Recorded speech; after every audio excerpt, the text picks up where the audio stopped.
Possibly फरवरी के first लाने की कोशिश कर रहे हैं डिस्ट्रिक्ट वाइज। 6 मिनट आगे बैठे सबसे चैलेंजेस सो दैट कि we can act as per the challenges आप जो भी बता, बट उसमें बिहार से एक भी लोग, हम लोग दरभंगा में ही रहते थे, फिजिक्स का पढ़ाई करते थे, तो काफ़ी मेहनत की। तो मैं आपको उस कड़ी में अगर का इस तरह की घटनाएं घटती है और आपने जो काम किया उसके लिए मैं धन्यवाद देते हैं कि मछुआरों के हक और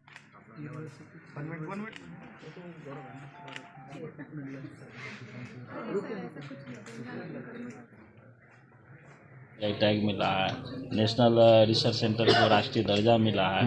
मखाना के निर्यात हेतु HSM कोड मिला है, पेड़ा का क्षेत्रीय कार्यालय यहाँ खुला है और मखाना बोर्ड के माध्यम से 50% अनुदान मछुआरों की सहकारी समितियों को मिला है और FFPO को भी मिला है। इसके अलावा अन्य लोगों को 40% 45% मिला। तो निश्चित रूप से आने वाले समय में हम ये कह सकते हैं कि आज भी बिहार ग्लोबल हब है मखाना का, विश्व में ग्लोबल है। जब से माननीय प्रधानमंत्री जी ये बोले हैं कि 300 दिन हम मखाना खाते हैं, मखाना के विपणन करने वाले हैं, मखाना का एक्सपोर्ट करने वाले हैं और जो एक्सपोर्ट से जुड़ी हुई एजेंसीज है पेडा, उनके भी पदाधिकारी आए हुए हैं और जो हॉर्टिकल्चर डिपार्टमेंट को जिम्मेदारी दी गई है मखाना बोर्ड के द्वारा, उनके भी डायरेक्टर आए हुए थे, अभिषेक सर जी, और साथ में हमारे साथ ब्लैक नट के हैं और डॉल्फिन रिसर्च सेंटर के साइंटिस्ट है, सृष्टि फाउंडेशन के AK ठाकुर जी है। और बिहार एक ऐसा राज्य है जहाँ 8 लाख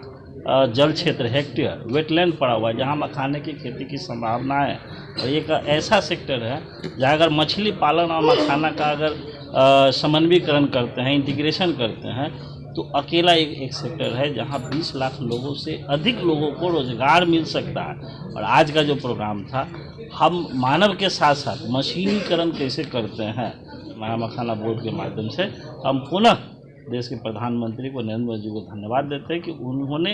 अपने नेतृत्व में मछुआरों का विकास कर रहे हैं। बिहार वो ये दिखाएंगे कि किस तरीके से मखाना की नई तस्वीर कि नए प्रोसेसिंग सेंटर, नए तरीके से मखाना का काम किया जा सकता है। जैसे कि अभी अपेडा वाले सर ने भी ये बताया कि बाहर जो हमारे फोटोज जाती हैं हमारी कि किस तरीके से मखाना का निर्माण किया जाता है, या जो प्रोसेसेस हैं इसके, चाहे वो धोने से रिलेटेड समस्याएं हों या उसको सुखाने से रिलेटेड हों। और सबसे बड़ी समस्या जो मानी जाती थी इसको पॉपिंग करने की, ICR के साथ में मिलकर हम लोगों ने बड़ी समस्या को समाधान किया। पे भी मखाना का क्षेत्र बनता जाएगा, वहाँ पे हम लोग मखाना सेवा केंद्र खोलते जाएंगे और वहीं से हमारी ड्रोन सर्विसेज या फिर सीड को हार्वेस्टिंग करने की सर्विसेज, जो कि एक बड़ा ही प्रॉब्लम जो बन चुका है, जो हमारी आने वाले समय के अंदर सर्विसेज आ रही हैं। और ग्लोबल इंडस्ट्री की ये डिमांड है बड़ा और 20 सीटों से की तरफ जाना चाहते हैं। मखाना का उत्पादन अपने यहाँ होता ही है, बल्कि भारत में जितना भी मखाना का उत्पादन है उसका 90% हमारे यहाँ होता है। अब ज़रूरत है प्रसंस्करण की जो सुविधाएं हैं उसको बढ़ाने की, मशीनों का बेहतर उपयोग हो सके इसको बढ़ाने की। तो आज का जो कार्यक्रम है उसी दिशा में है।